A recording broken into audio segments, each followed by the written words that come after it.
Благодарам, председателе. Почитуван колега Георгиевски, во период после формирањето на новата влада, уште во првите 100 дена, вие поднесовте неколку закони, меѓу кои што беше и овој закон за докторска дејност. Јас неколку пати го кажав тоа на комисијата и повторно ќе го кажам.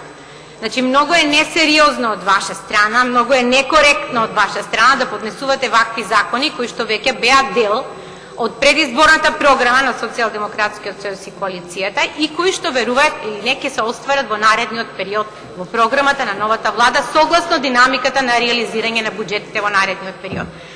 Значи, сите тие закони кои што ги предложивте, вклучувајќи го и овој закон за докторна дејност, се крајно парцијални, паушални се, верувајте, неиздржани се и недокажани, вклучувајќи го и овој закон за докторска дејност, во кој што, меѓу другото, барате покачување на платата на докторите. И верувале или не, тоа ќе се случи.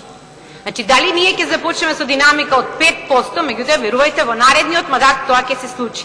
Затоа што оваа грешка која што вие направивте и лошата политика во здравството која што ја водевте во тие 11 години, тоа е причината за иселување на докторите. Дали вие сте се запрашале во какви услови работеа докторите во изминатите 11 години? Дали знаете какви услови оставивте во здравството во овие 11 години? Значи, го струшивте прво достоинството и дигнитетот на лекарите во Македонија. На луѓето во белите мантили кои што ја вршат најблагородната професија. Не меревте по учинок, значи воведувавте реформи кои што не беа во прилог, не ловевте по ходници, не гледавте дали спиеме или не спиеме на дежурства, па ставивте апарат за отисок од прст како да сме најголемите криминалци. Дали вие се запрашавте какви услови оставите во болниците во кои што работат лекарите? Лошата политика која што ја водевте овие 11 години е причина за одселувањето. Тоа е прво. Второ, ја уништивте и довербата меѓу лекарите. Значи, ја уништивте довербата меѓу лекарите и пациентите, кој што е многу важно во функционирањето на здравствениот систем. А ги нарушивте и меѓу човечките и меѓу колегијалните односи. Значи, не е во прашање само зголемувањето на плата за 5%, тоа ќе се случи. Меѓутоа, проблем е тоа што вие го дерогиравте целиот здравствен систем во Македонија.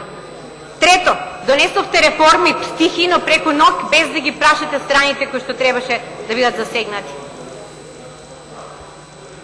И верувале или не, во она кој што го зборевме на Комисијата за здравство, не е спорно дека треба да има закон за докторска дејност. И тој ќе се случи напорно со донесувањето на системски закон за здравствена заштита, заедно со Лекарската комора, Министерство за здравство и во консултација со стоматолошката и фармацевската комора.